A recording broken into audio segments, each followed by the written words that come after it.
Gemini, ito na yung reading mo para sa mga natitirang araw ng April. General energies, financial career, love. Kung makaka-relate ka at kung hindi ka pa nakasubscribe, follow. Don't forget to subscribe, follow. And like, pa-comment, pa-share na rin. So, ang overall energy mo is the Fool. Ito yung taking a leap of faith, Gemini. Oh. Etong card na to, nagsasabi sa'yo, may mga possibilities out there and wala namang mawawala sa'yo kung lalakasan mo yung loob mo na mag-take a leap of faith ka. Okay? There's no such thing as, pagiging ready. Gawin mo right away. Okay? Just take that leap of faith. Yun yung sinasabi ni The Fool sa'yo. Pwede rin itong mga new cycles, new connections, new adventures, new opportunities, new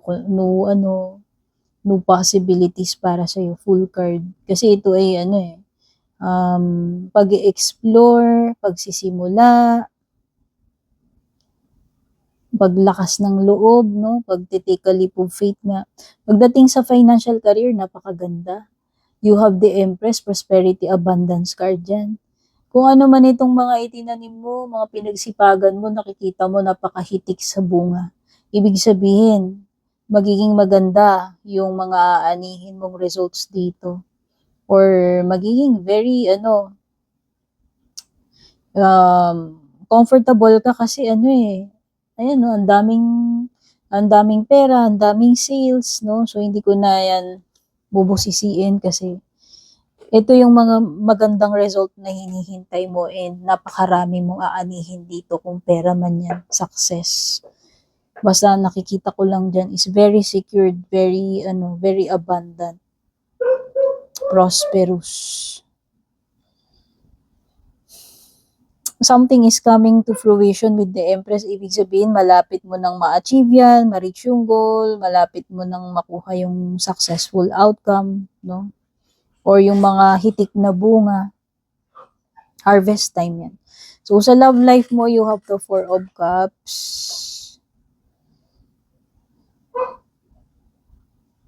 So, ang nakikita ko dito, parang hindi happy. Pwedeng bored. Pwedeng frustrated. Pwedeng dissatisfied. Pwedeng hindi nabibigyan ng enough oras, attention. Pwedeng hindi interesado. Pwedeng may ibang iniisip. Yan. Pwedeng unhappy or discontented sa kung anong nangyayari dito sa current situation. Tapos hindi mo ine-expect, you have the Lovers card. Gemini energy, by the way, pwedeng may Taurus, may Libra. Pwede ring may Virgo or Gemini or water signs. So, hindi mo ine-expect, Gemini, love. Actually, if you're looking for love, pwedeng hindi mo ine-expect na may darating na person, may darating na love, connection. Pero ito ay major decision din. Making a choice, making a decision with the Lovers card. Kung ano man itong gagawin mo na ito. So, kailangan mong mamili or kailangan mong magkaroon, pwedeng partnership, commitment, whether romantic or hindi iyang partnership commitment na yan. Libra, ito na yung reading mo sa mga natitirang araw ng April hanggang katapusan. Overall energies, financial career, love life, pati yung unexpected. Kung magugustuhan mo tong reading, makaka-relate ka, don't forget to like, follow, subscribe, pa-comment, pa-share, pa-like. Overall energy mo, you have the Knight of Wands. Aries, Leo, Sagittarius, finances, career, Taurus, Virgo, Capricorn, King of Pentacles. Sa love, you have the Hermit, Virgo energy. Sa unexpected, you have Eight of Wands, fire sign energy, Aries, Leo, Sagittarius. So, prominent ang Aries, Leo, Sagittarius energy. Kailangan mong mag-take action, Libra, kung gusto mo ng ma-reach yung goals mo, magkaroon ng changes, magkaroon ng success. Ayan. Meron ding pagta-travel dito. Stop procrastinating. Kung may gagawin ka, gawin mo na siya. Huwag kang patay-patay kasi pwedeng may opportunity. So, meron ditong mga pag-e-explore, meron ditong something exciting.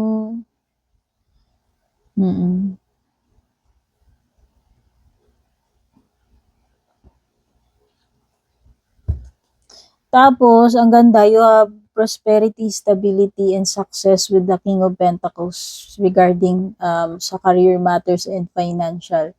So, nakikita ko dito, Libra, this is you, pagiging practical, pagiging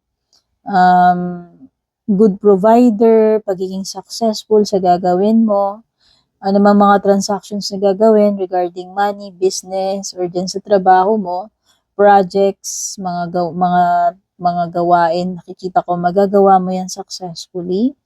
And maganda ang flow ng finances itong ng the rest of April, ano?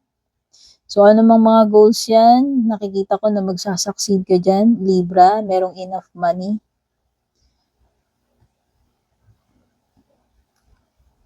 Gamitin mo lang yung pagiging madiskarte mo, practical, and maabilidad pagdating sa sa pera, sa business.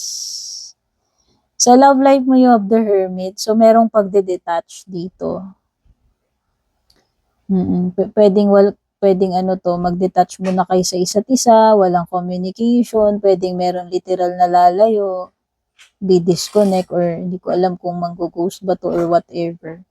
Or kung wala naman kayong problema, pwedeng time apart lang baka kasi merong lakad or something related sa job or pupuntahan, and magiging solo flight ka lang muna siguro or siya. Sa unexpected, ayan, napakaraming ganap, Libra. So, hindi mo ina-expect na marami palang trabaho, maraming calls, maraming pagkakaabalahan, pwedeng maraming deadlines, no? Maraming demands akong nafe-feel dito eh. Pwedeng hindi ka magkanda ugaga dyan. Pwedeng mararush ka, mai-stress ka. Or meron ditong something, Libra, hindi mo in-expect na napakabilis ng progress or napakabilis ng result or napakabilis ng mga pangyayari. Aquarius, reading mo para sa mga natitirang araw ng April hanggang katapusan or kung kailan makarating sa iyo to. Overall energies, financial, career, love life, tsaka unexpected. Kung magugustuhan mo yung reading ko, makaka-relate ka, don't forget to like, follow, pa-subscribe na rin, pa-comment, pa-share.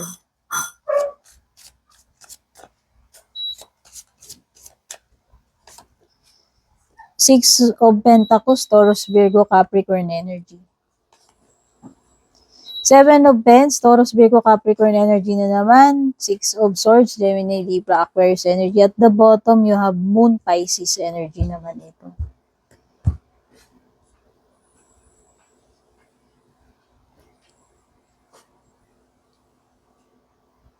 Uy, ang ganda nito ah.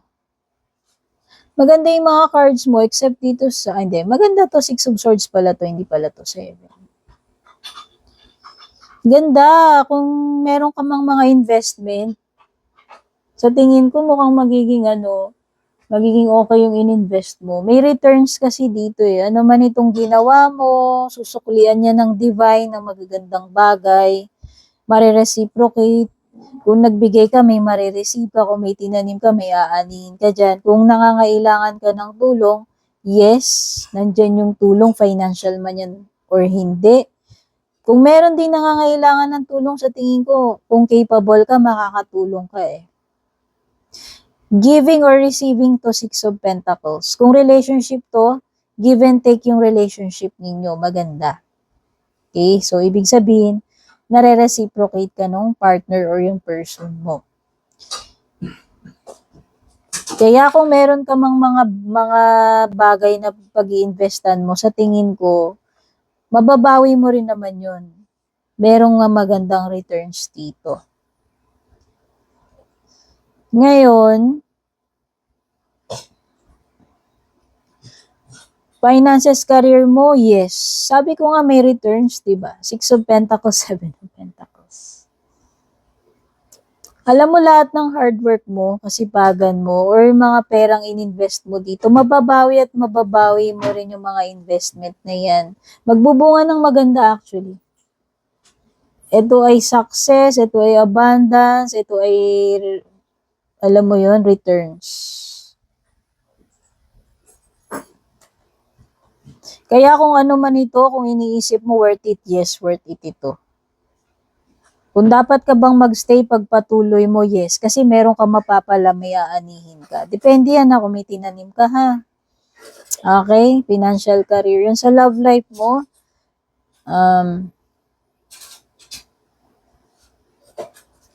6 of Swords is ano parang parang nagkakaroon ng transition dito sa relationship ninyo ng person mo. Pero ito lang ang masasabi ko, kung hindi maganda yung pinagdadaanan ninyo, recently or ngayon, nakikita ko na magiging okay din yung mga bagay-bagay Aquarius. Maayos nyo yung problema nyo kung may problema kayo. Kung walang oras, magkakaroon na ng oras, mas magiging better yung takbo ng relationship ninyo sa mga susunod na days or yung situation nyo kung meron mang hindi okay dito or problema. Okay?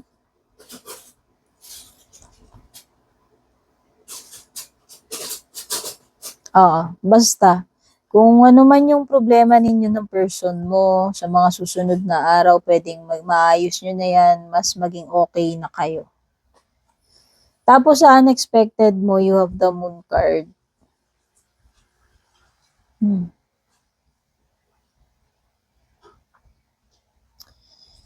Oo, merong mga bagay dito, Aquarius, hidden, hindi mo yun expect na marireveal for sure. Basta, handa mo na lang yung sarili mo. May mga bagay dito na hindi mo alam na meron pala nangyayari na ganun. O, basta, may mga malalaman ka, marireveal sa mga susunod na days.